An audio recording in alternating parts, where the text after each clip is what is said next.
यहूदी विरोधी यानी एंटी सेमिटिज्म को फैशन कहे जाने वाले कथन ने एक गहरी और असहज सच्चाई की ओर दुनिया का ध्यान खींचा है। इजरायली विदेश मंत्री गिदोन सार का यह बयान किसी हल्के या अतिशयोक्तिपूर्ण यानी कि एग्जैजरेशन से भरा हुआ प्रयोग नहीं है, बल्कि ये उस पीड़ा, भय और ऐतिहासिक स्मृति से उपजा हुआ आक्रोश है जिसे यहूदी समुदाय ने दशकों से ढोया है।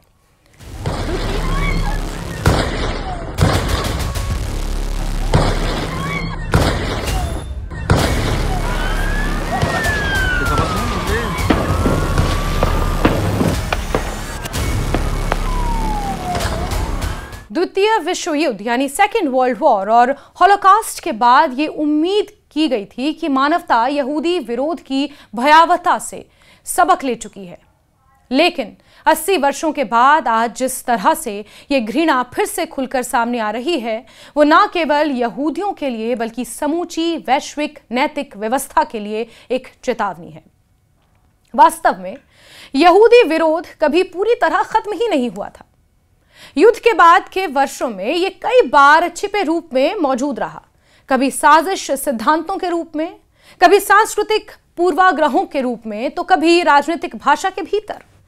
हाल ही के सालों में, विशेषकर 7 अक्टूबर 2023 के बाद इजराइल हमास संघर्ष के संदर्भ में यानी कि उसके कॉन्टेक्स्ट में यह छिपी हुई घृणा फिर से सार्वजनिक और आक्रामक रूप में सामने आई है। इजराइल की नीतियों की आलोचना और यहूदियों के प्रति सामूहिक घृणा के बीच की रेखा कई जगहों पर जानबूझकर मिटा दी गई। इसका परिणाम यह हुआ कि दुनिया के अनेक हिस्सों में यहूदी समुदाय, उनके धार्मिक स्थलों, स्कूलों और सांस्कृतिक संस्थानों को निशाना बनाया गया। सोशल मीडिया ने इस प्रक्रिया को और तेज कर दिया। गलत सूचनाएं, भ्रामक वीडियोज, ऐतिहासिक तथ्यों को तोड़ मरोड़ कर पेश करना और खुले तौर पर घृणास्पद नारे फैलाना पहले से कहीं ज्यादा आसान हो गया।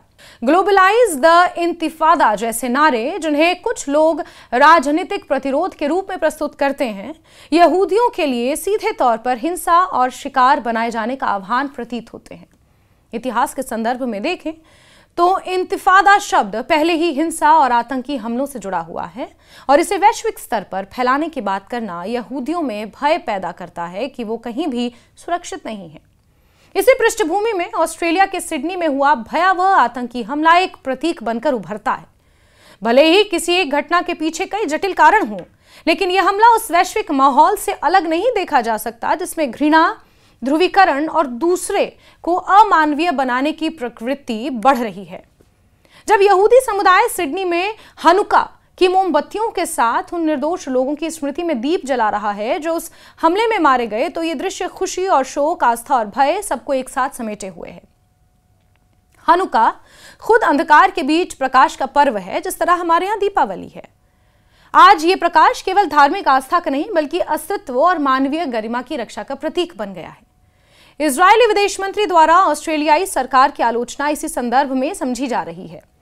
उनका कहना है कि पश्चिमी सरकारों के पास 2 ही विकल्प हैं, या तो यहूदी विरोध से लड़ें या उसे सामान्य बना दें।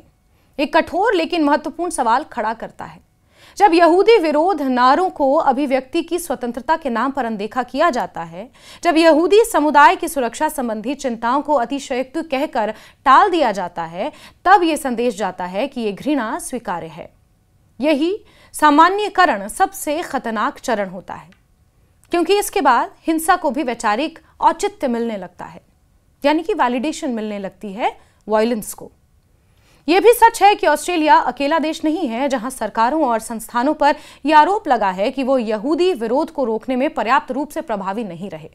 यूरोपीय और उत्तरी अमेरिका में भी यहूदी विरोधी घटनाओं में उल्लेखनीय वृद्धि दर्ज की गई है। चाहे वो आराधनालयों पर हमले हों, दीवारों पर स्वास्तिक के निशान हों या विश्वविद्यालय परिसरों में यहूदी छात्रों को डराने धमकाने की घटनाएं हों। शैक्षणिक संस्थानों, जिन्हें आलोचनात्मक सोच और सहिष्णुता का केंद्र माना जाता है, वहां भी समस्या उभरना विशेष रूप से चिंताजनक है। इजराइल एक यहूदी राष्ट्र राज्य के रूप में स्वयं को केवल एक देश नहीं बल्कि यहूदी सुरक्षा और अस्तित्व के प्रतीक के रूप में देखता है। इसी कारण इजरायली नेतृत्व ये स्पष्ट करता है कि वो यहूदी विरोध के विरुद्ध दृढ़ता से खड़ा रहेगा और चीजों को उनके सही नाम से पुकारेगा। इसका अर्थ है कि यहूदियों के प्रति घृणा और उत्पीड़न को किसी भी राजनीतिक, वैचारिक या सांस्कृतिक आवरण में छिपने नहीं दिया जाएगा। आलोचना और घृणा के बीच फर्क को स्पष्ट करना आज पहले से कहीं ज्यादा जरूरी हो गया है। यह समझना जरूरी है कि यहूदी विरोध केवल यहूदियों की समस्या नहीं है। यह उस सामाजिक ताने बाने को कमजोर करता है जो विविधता, सह अस्तित्व और मानव अधिकारों पर आधारित है। इतिहास बार बार यह दिखाता है कि जब किसी एक समुदाय के खिलाफ घृणा को सहन किया जाता है तो वो धीरे धीरे दूसरों तक भी फैलती है। सिडनी की त्रासदी, हनुका की मोमबत्तियां और इजरायली विदेश मंत्री के तीखे शब्द, ये सब मिलकर हमें ये याद दिलाते हैं कि अंधकार के समय में चुप रहना भी एक तरह की सहमति बन जाता है। यहूदी विरोध में कोई फैशन नहीं है, बल्कि एक सतत और खतरनाक वास्तविकता है जिसका सामना केवल स्पष्ट नैतिकता, ठोस नीतियों और सामूहिक साहस से ही किया जा सकता है।